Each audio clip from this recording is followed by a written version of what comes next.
Hi again, everyone. Greetings from Berkeley. I'm Father Joe Nazzle. In these reflections, I try to focus on our call to missionary discipleship as reflected or revealed in the Sunday scriptures. And this particular Sunday, the 32nd Sunday of the year, we have two wonderful examples of missionary discipleship reflected in the widow of the first reading from the book of Kings and the gospel story that we've come to know as the widow's mite in the gospel. But to get us started, a story.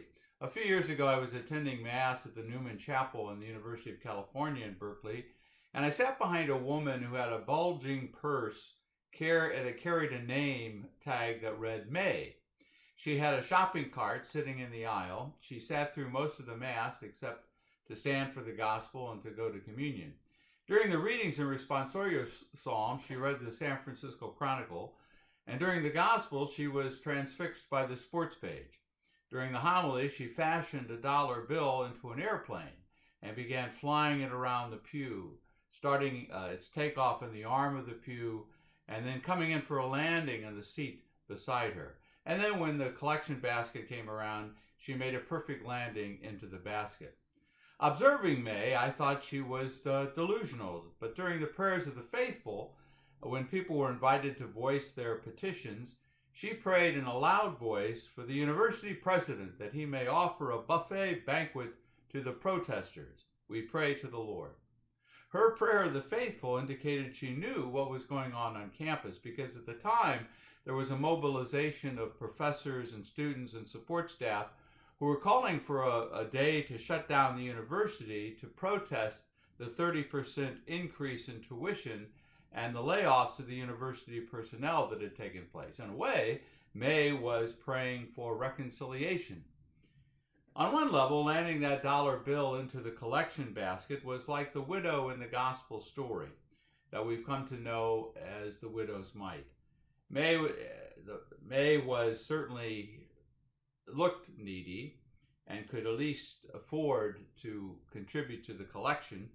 She was one of the many homeless people who crowd the streets and sidewalks and parks of Berkeley and the Bay Area.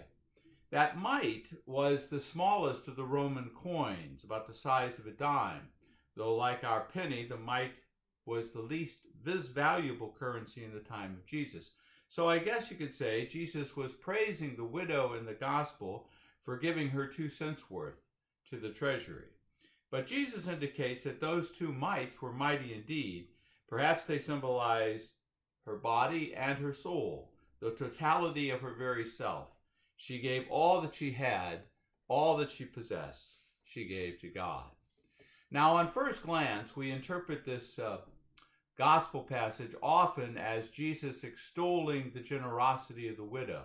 And that's certainly an important part of missionary discipleship, being generous with the resources that we have, as Jesus raises her up as an example of discipleship. But the context of the widow's mite story is instructive, because remember how this story begins. Jesus is unrestrained in his contempt for the scribes who like to go around in long robes and accept greetings in the marketplace and seats of honor in the synagogue and places of honor at banquets. They disappear into their roles and their robes. They like to parade their piety around. And Jesus is on record as basically saying they're showing off their superficial sanctity. Their robes, he says, covers a multitude of sins, including cozying up to widows, abusing their piety, and confiscating their property. Listen to what Jesus says about them.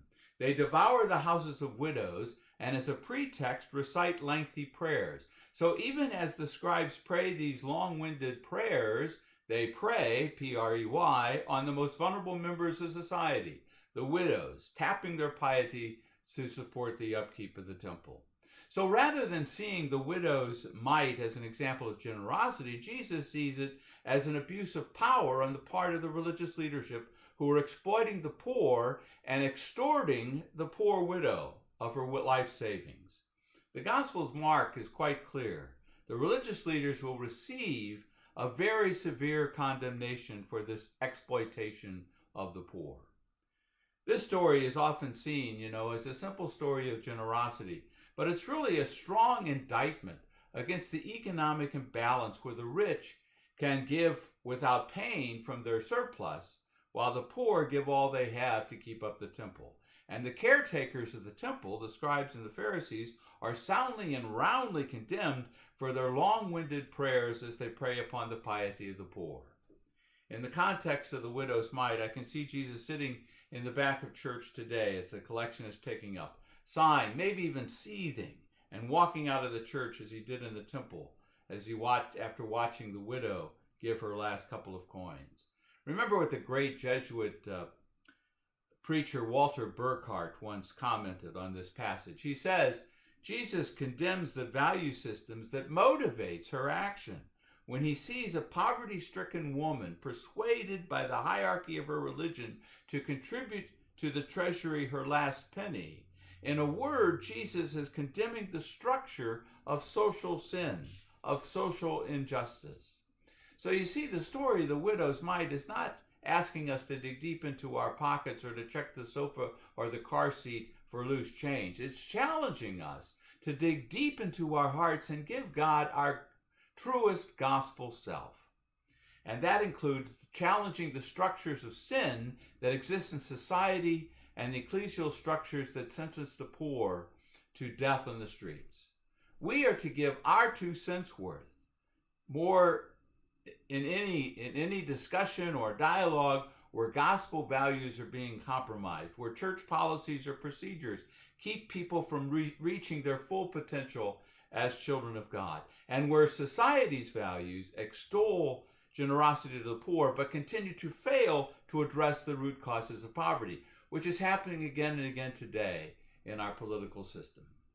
The great liberation theologian Jan Sobrino wrote, "When the church has taken the poor seriously, it is then that it becomes truly apostolic," and I would add prophetic.